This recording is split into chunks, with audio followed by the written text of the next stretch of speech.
मी आहे ना बाजारात गेली होती. ते हे झाड दिसलं तर मी म्हटलं का मी एक ह्याच्यातली फांदी घेऊ का, तर म्हणाले घ्या. म्हणूनसाठी ना मी एक छोटीशी एक फांदी तोडून आणली आणि लावली माझ्या इथे. जिथे माझं कायमचं पाणी जातं ना भांडी घासायचं कपड्याचं, तिथेच लावली. आणि आता बघा हे झाड केवढं झालं आहे. हे बघा तिला एवढं मोठं झाड होऊन फूल येऊन ते फुलायला लागली. बघा अशी फुलं येतात बारीक एकदम. बघा किती छान वाटते. एकच रंगाचं आहे आणि फुलं एकदम बारीक येतात. म्हणजे हे ना शोपीसचं झाड आहे मला वाटतं.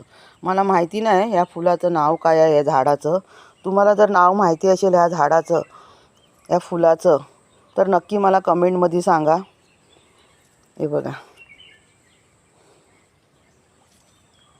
मित्रांनो, कसं वाटलं मी छोटंसं गार्डन करते, छोटंसं भाजीपाल्याची शेती करते, तर कसं वाटते, आवडतं ना? मग मला नक्की कमेंटमध्ये सांगा आणि माझ्या व्हिडिओला लाईक करा, चॅनलला सबस्क्राईब करा. धन्यवाद.